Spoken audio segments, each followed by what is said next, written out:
안녕하세요. 저는 30대 후반에 접어든 아들을 하나 키우고 있는 주부이자 강인한 엄마입니다. 뭔가 제 소개부터 시작하고 이야기를 하려고 하니 신입생 때 첫 자기소개를 했던 날들이 새록새록 떠오르면서 부끄럽기도 하고 그러네요.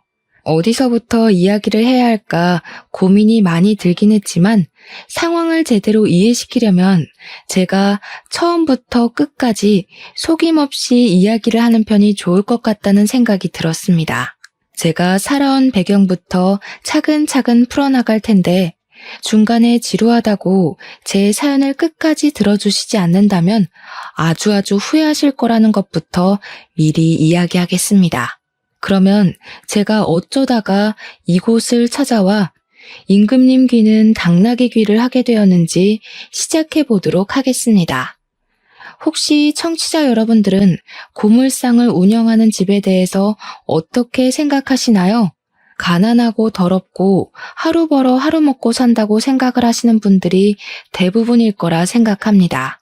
하지만 그것은 폐지를 줍고 푼돈을 바꾸는 일을 하시는 분들이시고 고물상 자체를 운영하는 집들은 대부분 엄청난 알부자나 다름없습니다. 꽤 비싼 금속들을 다루고 그것들을 대부분 현금으로 큰 사업체에 넘겨 녹여 팔 수 있게 처리를 하기 때문에 큰 고물상들은 하나의 중소기업이나 다름없다고 하죠.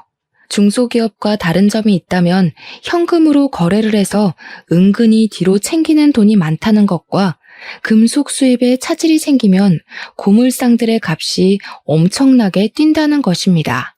저희 아버지께서는 할아버지 세대부터 물려받으신 고물상을 이어받아서 운영을 하고 있으셨는데 개인 사업자 치고는 엄청나게 큰 고물상이었습니다. 어릴 때는 저희 집이 고물상을 운영한다는 것을 한마디로 표현하자면 정말 쪽팔렸습니다. 우리 아빠는 이상한 집게발이 달린 큰 중장비를 이용해서 고물을 실어 날랐거든요. 다른 아빠들은 화려한 차를 타고 다니는데 우리 아빠는 항상 상처가 엄청나고 먼지에 뒤덮인 중장비를 끌고 다닌다는 게 못내 부끄럽고 싫었습니다. 사실 고물이라는 게 말맞다나 더럽고 오래되고 낡은 것들을 취급하다 보니 꼭 거지들의 소굴에서 사는 것 같은 기분이 들어서 부끄러워 친구들에게 꼭꼭 숨기고 다녔습니다. 더 어릴 적에는 우리 아빠가 일하는 곳이라고 고물상에 데려가서 술래잡기도 하고 놀았는데 그때마다 친구들 옷이 엄청나게 더러워지고 그랬거든요. 기름때가 묻기도 하고 더럽고 냄새가 나니까 친구들 부모님께서 저랑 놀지 말라고 하기도 하셨고 어느 날부터 친구들이 저를 피한다는 걸 알게 된 이후로 절대로 먼저 이야기를 하지 않았습니다.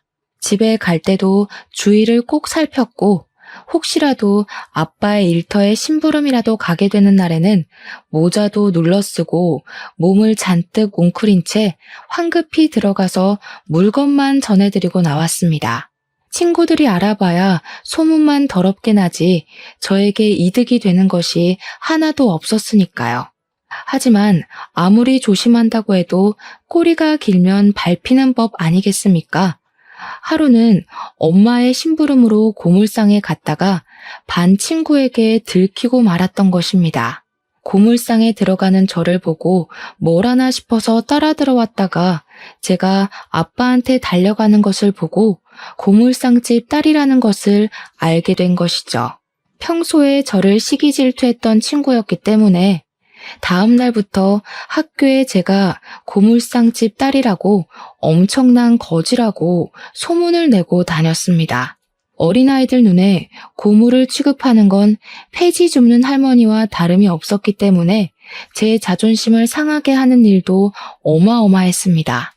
조별로 숙제를 해야 해서 준비물을 사와야 할 때도 하루에 3,000원 버는 집이 무슨 돈이 있겠냐고 너는 준비물 사오지 마 하고 배척을 하기도 했고요.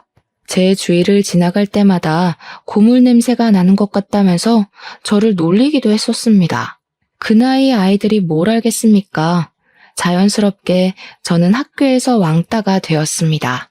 저라고 뭐 억울하지 않았던 것은 아니었기 때문에 우리 집 잘 산다고 돈 많다고 항변을 해보기도 했지만 고지식하게 박혀있는 틀이라는 게 참 무섭더라고요.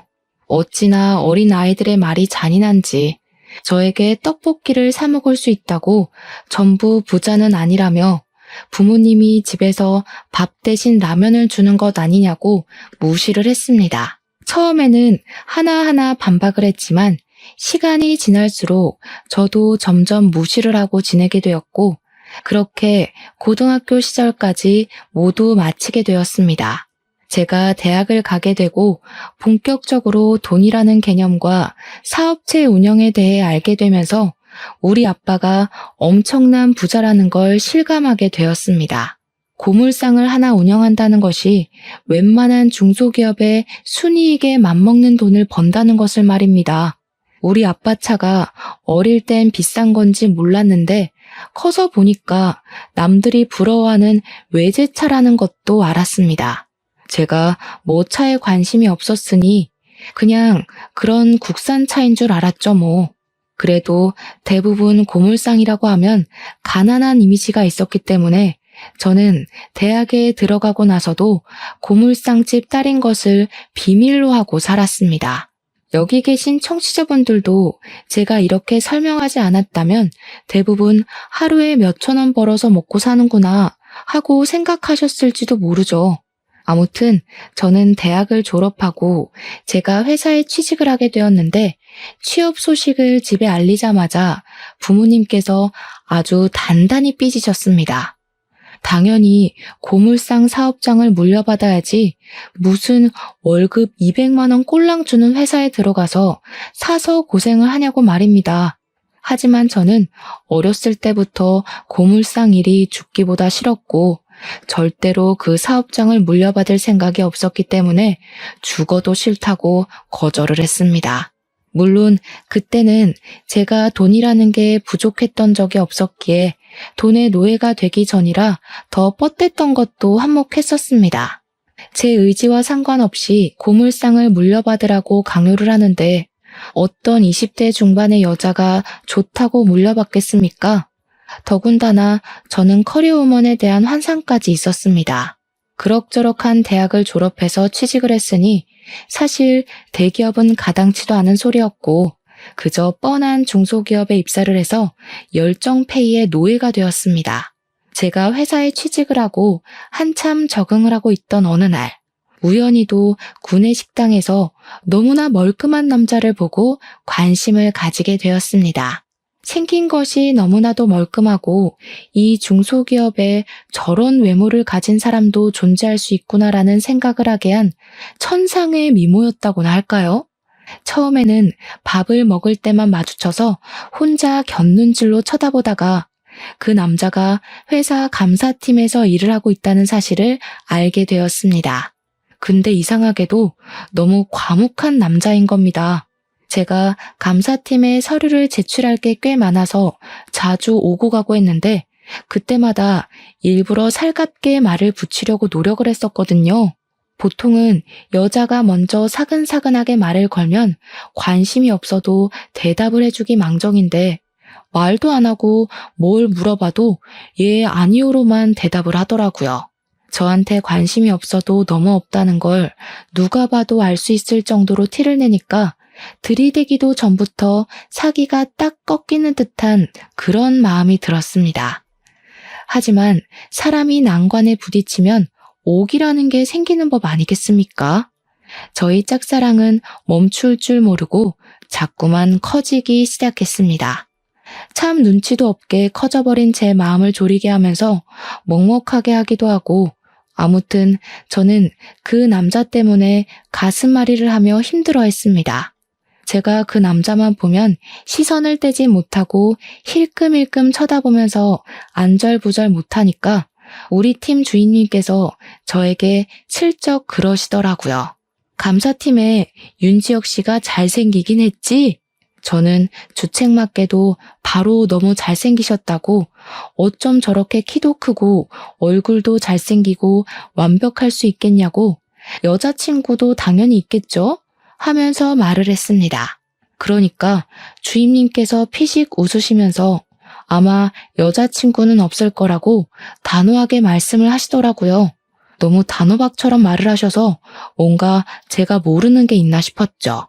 그래서 은근슬쩍 그렇게 단호하게 말씀을 하시냐, 윤지혁 씨한테 뭐 있냐 하고 물어보니까 주임님이 저한테 윤지혁 씨랑 대화는 나눠봤냐고 하시더라고요.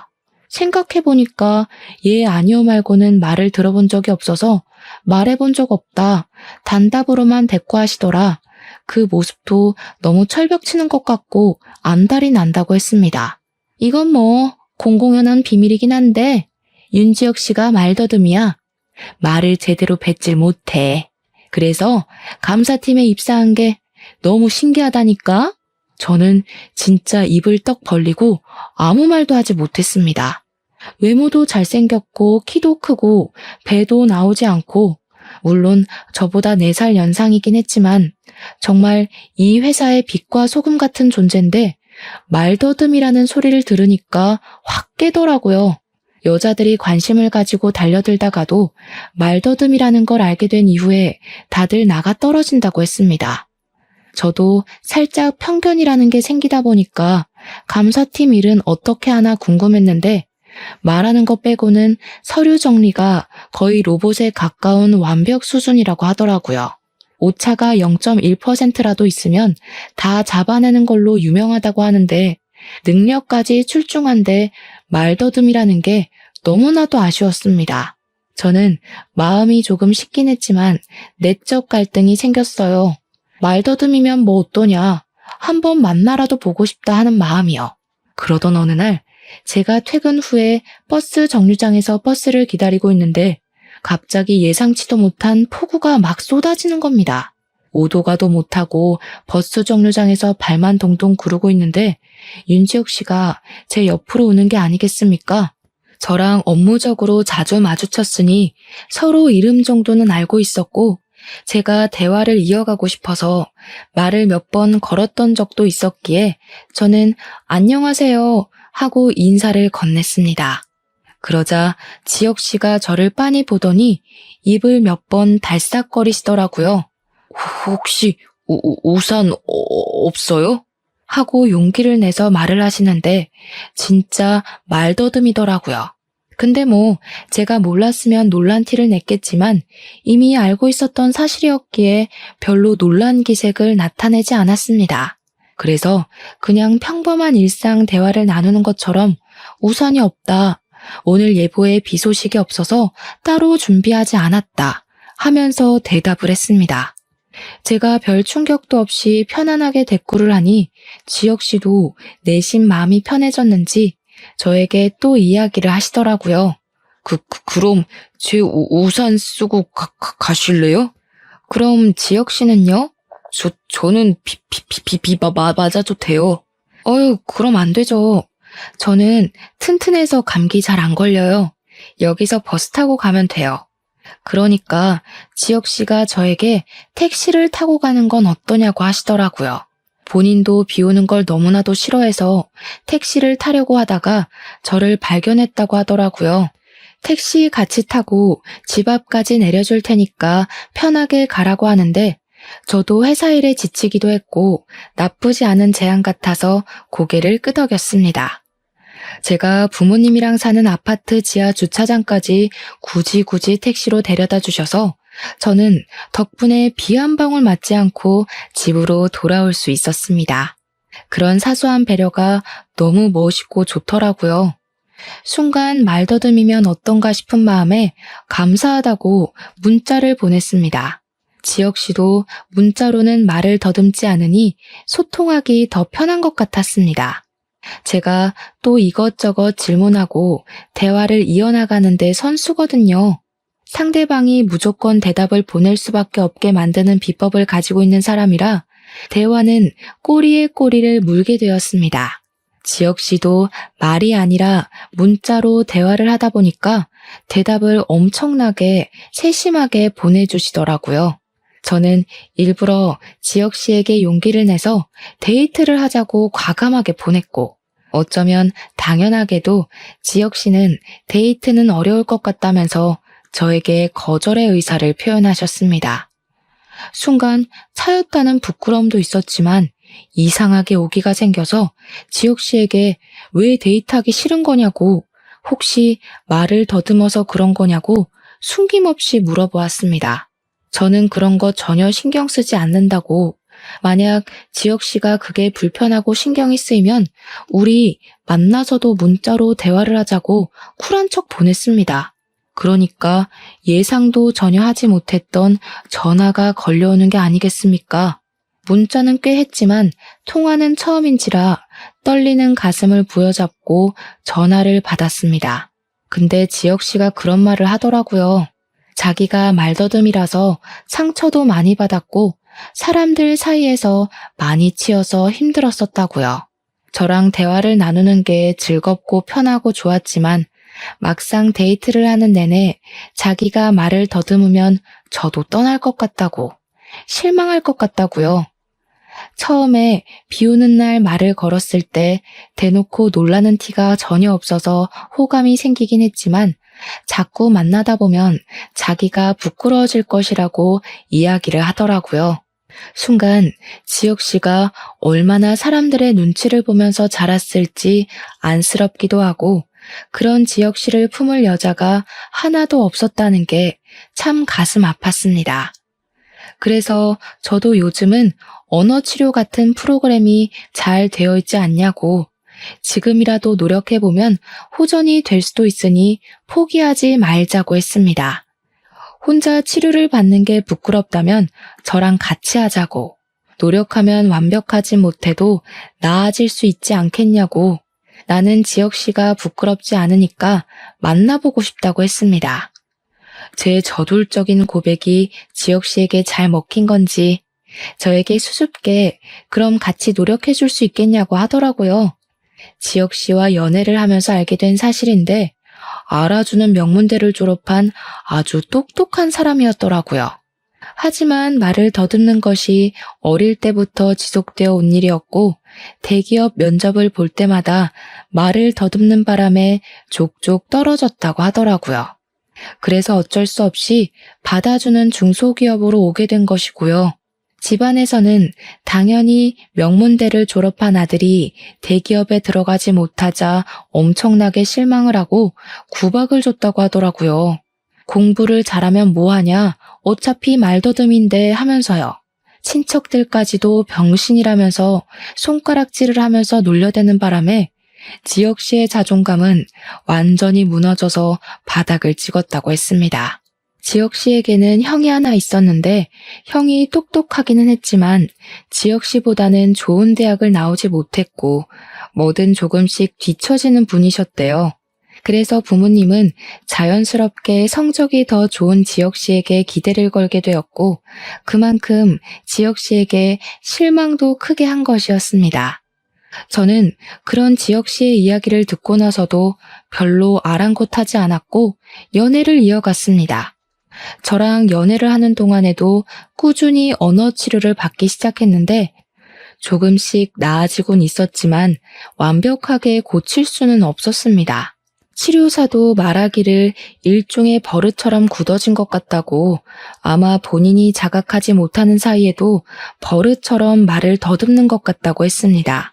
무의식 속에서 나오는 말버릇이 가장 위험한 것이라며 아무리 뇌로 생각을 하고 말을 한다고 해도 자연스럽게 나오고 신경을 너무 쓰게 되면 말 자체를 못하게 될 수도 있다고 하더라고요. 하지만 저희는 포기하지 않고 꾸준히 노력을 하고 있었습니다.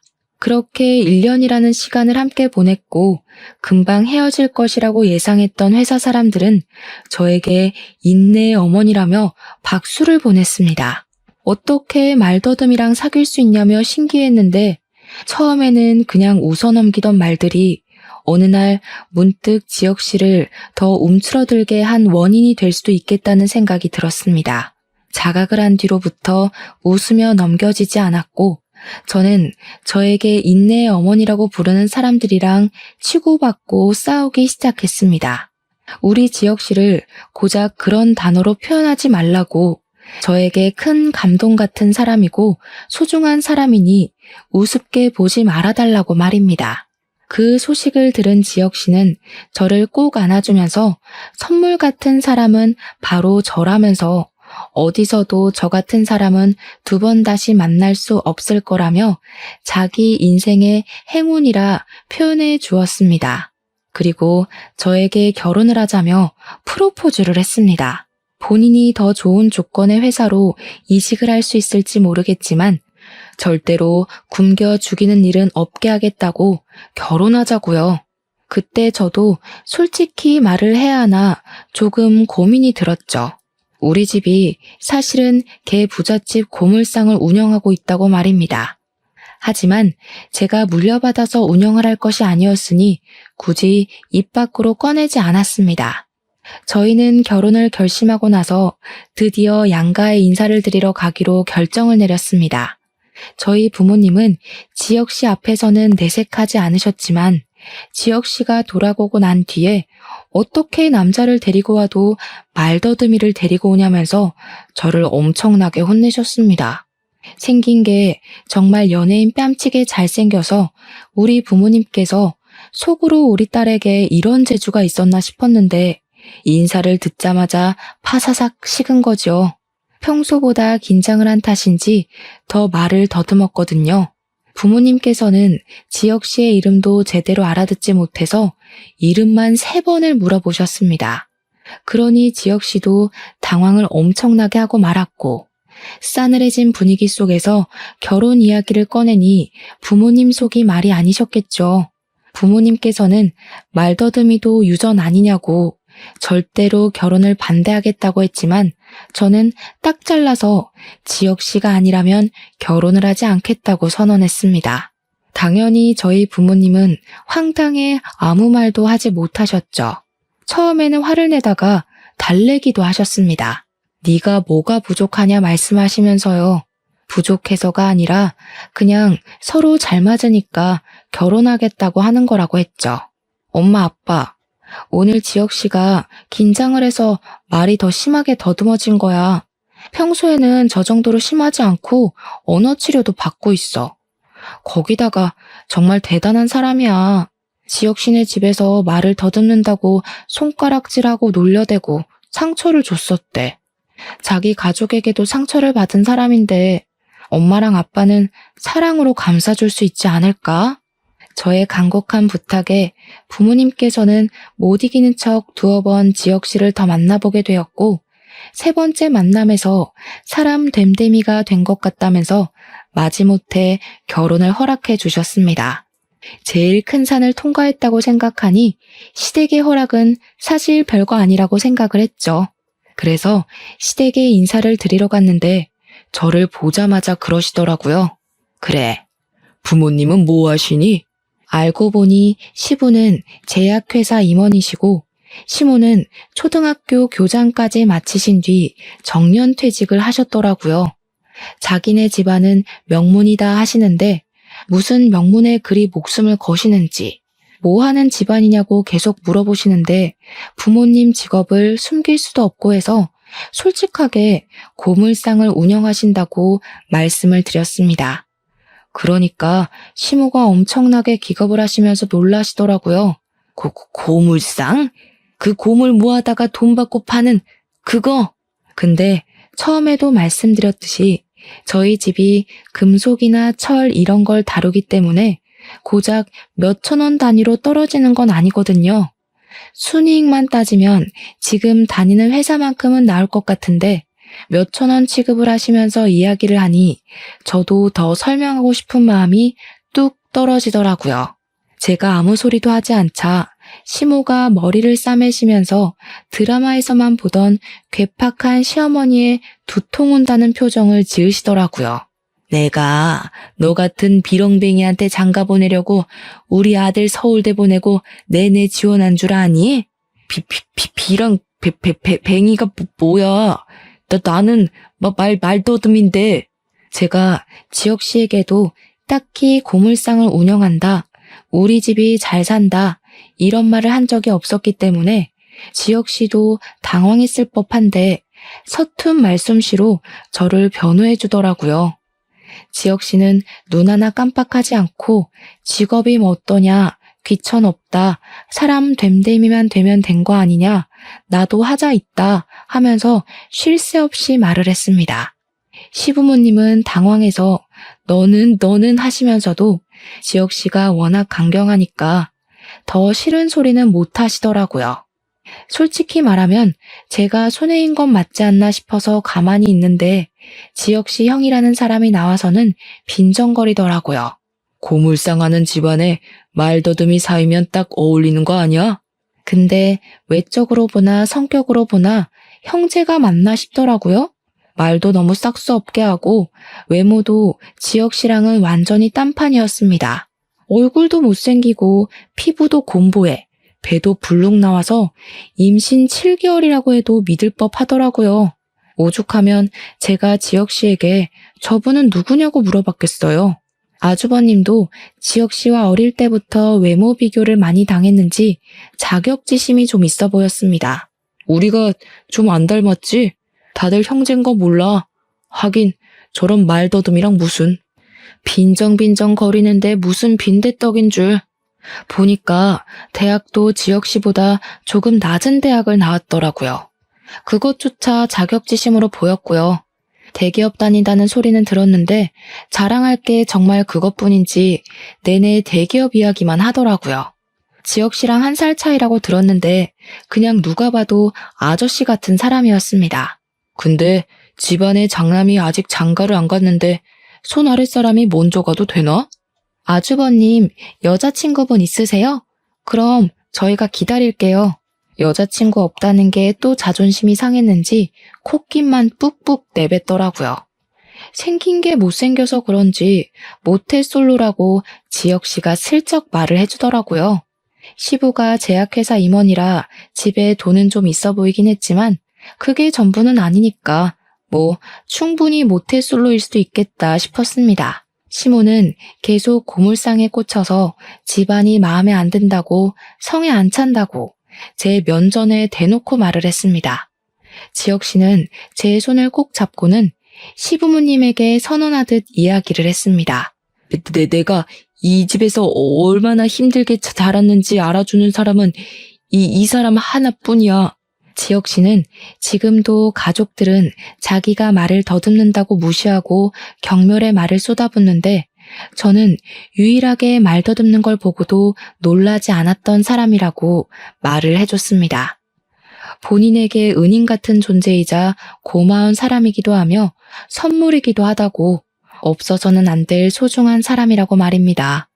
만약 허락을 해주지 않는다면 집안과의 인연을 모조리 끊어버리고 둘이 간소하게 결혼식 올리고 살겠다고 시부모님께 결정을 제대로 내리라고 협박조로 말을 했습니다. 시부모님께서는 그 말에 놀라서 두 분 다 절대로 천륜을 끊는 건 안 될 소리라고 하시고 아주버님은 피식 웃더라고요. 재수씨 능력이 아주 좋네. 여자라면 치를 떨던 내 동생 입에서 저런 소리가 다 나오고. 저는 대꾸해주고 싶지 않아서 그냥 씩 웃어주고 말았는데 그게 자기를 무시한다는 느낌으로 받아들여진 건지 기분 나빠하더라고요. 저희가 강경하게 나오자 양가에서는 어쩔 수 없는 허락을 해주셨고 저희는 정말 행복한 결혼식을 올릴 수 있게 되었습니다. 물론 그 과정이 순탄하지 않았죠. 시댁에서 제가 마음에 들지 않는다는 티를 상견례 자리에서 아주 팍팍 내셨거든요. 지혁 씨가 상견례 중간에 벌떡 일어나서 자리를 끝내자고 할 만큼 화를 냈기에 넘어갔지. 지혁 씨가 가만히 있었다면 저희 부모님이 아마 상을 엎으셨을지도 모르겠습니다. 시모가 계속 구시렁거렸는데 일부러 저 들으라는 식으로 말했거든요. 우리 아들이 명문대를 나와서 차만 아가씨랑 결혼하고 살 줄 알았더니 우리 아들이 말을 조금 더듬어서 그렇지 외모도 훌륭하고 아나운서 하라는 말을 그렇게 들으면서 자랐는데 자식 낳으면 우리 아들 얼굴 닮으라고 내가 기도라도 올려야겠네. 우리 아들은 잘생겼는데 며느리가 영.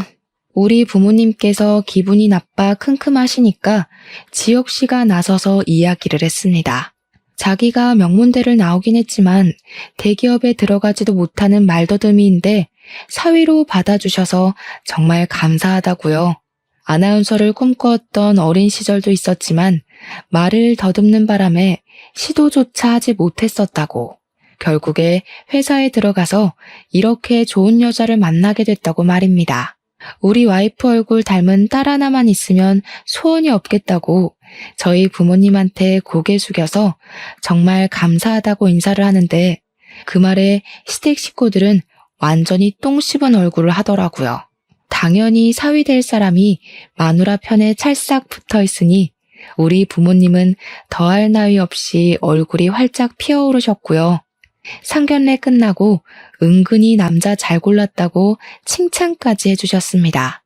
그 자리가 끝나고 저희 아버지께서 비싼 외제차를 타고 오셨는데 시댁에서 그 차를 보고는 고물상을 하신다더니 차를 무슨 빚까지 내서 사냐고 한 소리 하시더라고요.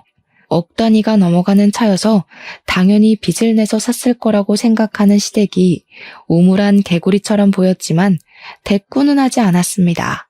저희는 결혼식 이후에 회사에서 저금리 대출이 지원되어 신혼집도 전세자금 대출을 통해 얻었습니다. 아버지께서는 우리 딸이 대출금 갚으라 고생하는 거 보기 싫다고 집을 하나 사주시겠다고 하셨지만 재산세며 상속세며 생각을 해보니 그냥 전세를 얻는 게 이득이겠더라고요. 대신 아버지께서 돈이 필요할 때 간간히 대출금을 대신 갚아주시곤 하셨죠. 물론 저금리라서 이자율이 나쁘지 않긴 했습니다. 거기다가 명문 집안 운운하던 시댁에서 저희 신혼집에 아무것도 해주지 않으셨기 때문에 저도 굳이 저희 집에 뭘 해달라고 바라지 않았습니다. 혼수만큼은 절대로 본인이 하시겠다고 박박 우기시는 엄마 때문에 어쩔 수 없이 혼수는 최고급으로 드리긴 했습니다. 가전제품은 비싼 거 사야 오래 쓴다고 하셔서 추천받은 상품들로 드렸는데 확실히 예쁘기도 하고 성능도 좋더라고요. 그렇게 저희의 신혼생활은 달달하게 흘러갔고 결혼을 한 지도 어느덧 2년이라는 세월이 흐르게 되었습니다. 저희 부부에게 아무런 문제는 없었지만 딱 하나 신경 쓰이는 게 있었다면 그건 바로 아이가 들어서지 않는다는 것이었습니다. 피임을 전혀 하지 않음에도 불구하고 아이가 들어서지 않아 산부인과에 가봤는데요. 제가 다낭성 난소 증후군이 있어 난임이라는 판정을 받게 되었습니다. 소파 수술을 하고 깨끗하게 긁어내야 임신 확률도 올라간다 해서 저는 아이를 가지고 싶은 마음에 시술도 받고 시험관까지도 생각을 하게 되었습니다. 제가 그렇게 몸을 회복하는 동안 그 사이에 아주버님께서 결혼을 하겠다며 여자를 데리고 오셨습니다. 아주버님의 소개로는 명문대를 우수한 성적으로 졸업을 한 여자이며 아주 똑똑해서 배울 게 많은 여자라고 하셨습니다. 하지만 관상이라고 하죠. 얼굴을 딱 봤는데 얼굴이 상당히 사납게 생겨서 좀 무섭다고 해야 하나? 그러니까 딱 봐도 센 언니 같은 느낌이 물씬 풍겼습니다. 저는 솔직히 눈 마주치고 조금 쫄았어요. 와, 잘못하다가는 시모의 시집살이보다 더한 형님살이가 시작될 수도 있겠다 하면서 긴장을 하게 됐죠.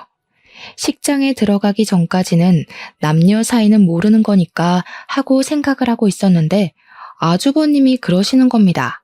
이 사람 임신했어요. 지금 10주래. 그러니까 우리 하루빨리 결혼해야 됩니다. 임신을 했다는 말에 시부모님은 발등에 불이라도 떨어진 사람 마냥 부랴부랴 결혼식 준비를 시작하셨습니다. 저희가 아이가 오랜 시간 들어서지 않았기 때문에 드디어 첫 손주를 본다고 기분이 좋아지신 시부모님은 아주버님이 살 신혼집까지 마련을 해주셨습니다. 손주가 혼수라는데 당연히 이 정도는 해줘야 한다면서 저에게는 임신도 못한다고 떡하니 임신을 해서 오면 얼마나 좋냐고 하는데 어이가 없었습니다. 장남이니까 더 해주고 싶은 마음이 들 수도 있겠지만 우리 남편도 아주버님 댁만 집을 못 해준 게 못내 서운했는지 차별하는 거 아니냐고 한 소리 하더라고요.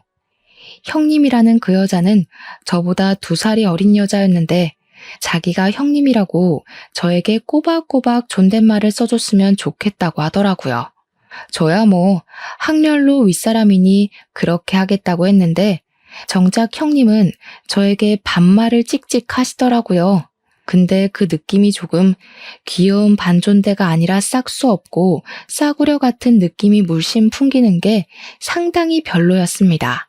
거기다가 명문대를 우수한 성적으로 졸업했다고 했으면서 상식이 조금 부족한 듯한 느낌도 들었고요. 시댁 단톡방에서 이런저런 이야기를 하는데 갑자기 형님이 뜬금없는 소리를 하지 않겠습니까? 모르는 게 산책이죠. 누구 개를 산책시켜요? 웬 모르는 개? 제가 대꾸를 하니까 형님이 그것도 모르냐는 식으로 모르는 게 산책이라고 속담 몰라? 하는데 진짜 뒤통수를 누가 세게 내려친 것 같았습니다. 모르는 게 상책이라는 말을 글쎄 모르는 게 산책이라고 쓴 것이었습니다. 저랑 남편이랑 둘 다 농담한 거겠지? 하면서 입을 떡 벌렸어요. 아주버님은 땀까지 막 붙여가면서 우리 와이프가 순수해서 그래 하면서 방어벽을 세우는데 순수한 거랑 무식한 거랑은 차원이 다른 이야기 아닙니까? 명문대 출신의 대기업을 다니다가 임신을 하는 바람에 일을 그만두게 되었다고 경력 단절이라면서 이야기를 하는 사람이 이런 상식도 모르는 게 말이 되나 싶고요. 시댁에서는 명문대 출신의 대기업 다니던 형님을 무슨 상전 떠받들듯이 금이야 오기야 해주셨거든요. 거기다가 임신까지 했으니 시부모님 눈에서 꿀이 뚝뚝 떨어지셨죠. 우리 큰아들 때문에 그 좋은 회사도 퇴직하고 아유 마음 아파서 어쩌면 좋아? 우리가 더 잘해줄게. 우리 능력 좋은 맏며느리. 시모가 예쁘다 예쁘다 해줄수록 기고만장해지는 형님을 보면서 수상함을 느낀 건 저랑 남편뿐이었습니다. 왜냐하면 요즘은 대기업에 입사하는 것조차 힘든 일이기 때문에 만사까지 보통은 일을 하고 육아휴직을 하고 복직을 하고 이게 짜인 루트잖아요. 그 힘들다는 곳에 취직까지 한 사람이 고작 결혼과 임신 때문에 직장을 그만둔다는 게 말이 안 된다 싶었죠. 그리고 우리 아주버님이 뭐만 하면 쩔쩔매는데 그게 형님한테 쩔쩔맨다기보다는 뭔가 숨기는 사람처럼 시부모님 눈치를 보는 느낌이 물씬 풍겼습니다. 가끔은 저와 남편의 눈치까지 보는 듯 했고요. 형님은 가끔 가다 무식을 자랑했고 그때마다 아주버님이 수습을 하셨습니다. 형님은 뱃속의 아이가 아들이라며 더욱더 시부모 앞에서 콧대를 세웠고 시간은 흘러 임신 8개월이 되었습니다. 그리고 그때 저에게도 정말 귀한 아기 천사가 찾아오게 되었습니다. 시댁에 가서 소식을 전하니 시부는 겹경사라며 좋아하셨고 시모도 티는 내지 않으셨지만 내심 좋아하셨습니다. 여태 저를 무시하고 그러셨으니 대놓고 좋은 티는 내지 않아도 자연스럽게 올라가는 입꼬리는 숨기지 못하시더라고요. 재수씨, 임신했다고? 축하해. 말더듬이 안 되게 조심하고 태어나자마자 언어 치료부터 받아야 하는 거 아니야? 아주버님이 눈치 없이 말을 뱉었고 그날 남편이 완전히 눈이 돌아서 아주버님에게 쌍욕을 하면서 화를 냈습니다. 저희 남편이 언어 치료를 꾸준히 다니면서 말이 많이 좋아졌는데 또박또박 이야기를 하니 시부모님도 무척 놀란 얼굴이시더라고요. 그 이후에도 형님은 계속 단톡방에서 사소한 말실수를 하셨습니다. 어머님, 제가 우리 아들 낳으면 저한테 일해라 절해라 하지 마세요. 육아는 제가 알아서 할게요. 무난하게 키울 테니까 참견하시면 곤란해요. 어머님, 감기 걸리셨다면서요? 임산부라 가까이 가지 못하겠네요. 빨리 낳으세요. 어머님, 그이가 저 가방 사준다더니 입 싹 씻는 거 있죠? 마마 일은 중천공인데. 그때마다 저와 남편의 얼굴이 다 화끈거렸습니다. 아무래도 명문대를 졸업했다는 것이 거짓말 같았죠. 시모에게 예쁨을 받고 싶어서 아주버님이랑 작당 모의를 한 것 같다고 의심을 하고 있었는데 시모도 의심을 하고 있었더라고요. 그러던 어느 날 사건이 터졌습니다. 저랑 남편이 언어 치료를 끝내고 병원 앞에서 데이트를 하고 있다가 카페에 들렀는데 그 카페에 형님이 들어오는 게 아니겠습니까? 남편과 제가 알아보고 인사를 할까 말까 고민을 하는데 저희 대각선 뒤쪽 테이블에 떡하니 앉더라고요. 근데 그 테이블에는 노란색으로 머리를 염색하고 입술을 빨갛게 칠한 어떤 여자가 앉아 있었거든요. 명문대 출신인 형님과는 거리가 멀게 생긴 여자였는데 둘이 무척이나 친한지 앉자마자 시끄럽게 이야기를 나누더라고요. 듣고 싶지 않아도 대화 내용이 다 들렸습니다. 야, 나 진짜 명문대에 대기업 다닌 척하느라 죽겠어. 남자들 꼬셨을 때처럼 연기 잘 좀 해봐.